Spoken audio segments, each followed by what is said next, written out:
আমি আজকে আপনাদের একদম সহজভাবে ইনস্ট্যান্ট ধোসা বানিয়ে দেখাবো। আশা করি এই ধোসা বানানো দেখার পর আপনাদের ভালো লাগবে। নমস্কার, আমার এই ছোট্ট চ্যানেলে আপনাদের সবাইকে স্বাগতম। তো ধোসা বানাবার জন্য একটা মিক্সিং জারে নিয়ে নিচ্ছি 2 কাপ সুজি, আর 2 কাপ সুজির জন্য দিয়ে দিচ্ছি 2 কাপ জল,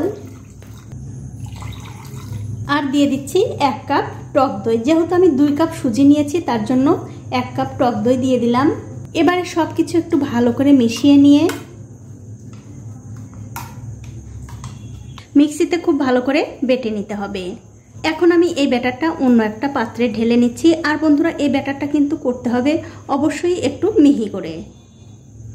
এবারে একটা ঢাকা দিয়ে কিছুক্ষণ রেখে দিচ্ছি। এখন এই ধোসা খাওয়ার জন্য ধনেপাতার একটা চাটনি করে নেব। তার জন্য একটা মিক্সিং জারে দিয়ে দিলাম কিছু চীনা বাদাম, একটুখানি ধনেপাতা, 2 টুকরো আদা, 4-5টা রসুনের কোয়া, 3-4টে কাঁচা লঙ্কা, 2 টুকরো লেবুর রস,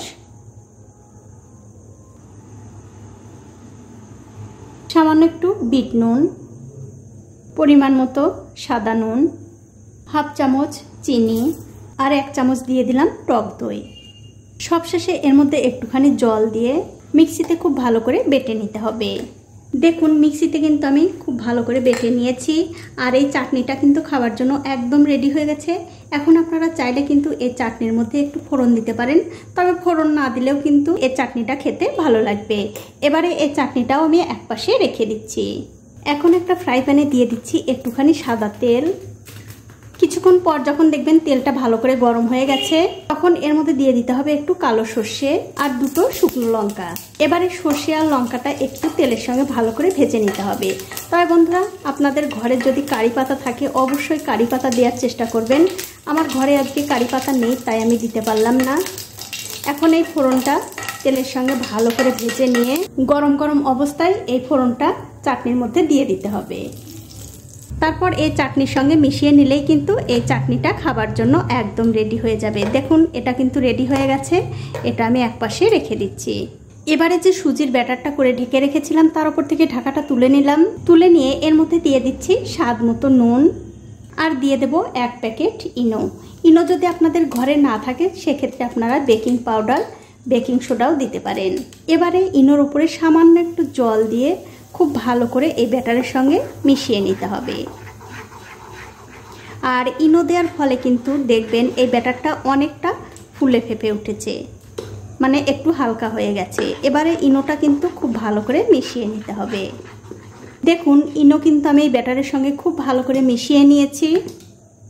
এখন দেখতে পাচ্ছেন আমি একটা ননস্টিকের তাওয়া গরম করতে দিয়েছি। তাওয়াটা যখন ভালো করে গরম হয়ে যাবে তখন গ্যাসের ফ্লেমটা লো টু মিডিয়ামে রেখে এই তাওয়ার উপরে একটু জলের ছিটা দিতে হবে। তারপর একটা পরিষ্কার টিস্যু দিয়ে খুব ভালো করে মুছে দিতে হবে। এবারে যে ব্যাটারটা আমি করে রেখেছি সেখান থেকে 1 হাতা ব্যাটার তাওয়ার মাঝখানে দিয়ে এই হাতা দিয়ে খুব সুন্দর করে ঘুরিয়ে ঘুরিয়ে ছড়িয়ে দিতে হবে। দেখুন, ঠিক এরকম করে। এখন আমাদের কিছুক্ষণ অপেক্ষা করতে হবে এই ধোসার উপরে শুকিয়ে আসার জন্য। কিছুক্ষণ পর যখন দেখবেন এই ধোসার মাঝখানে হালকা একটু লাল হতে শুরু করেছে, তখন এর উপরে 2-1 ফোঁটা সাদা তেল দিয়ে দিতে হবে। তারপর খুন্তি দিয়ে এই তেলটা ভালো করে ধোসার উপরে লাগিয়ে দিয়ে এই ধোসাটা খুব সুন্দর করে ভাজ করে নিতে হবে। দেখুন কত সুন্দর ধোসা হয়ে গেল। এটা কিন্তু হয়ে গেছে, এটা আমি তুলে নিচ্ছি।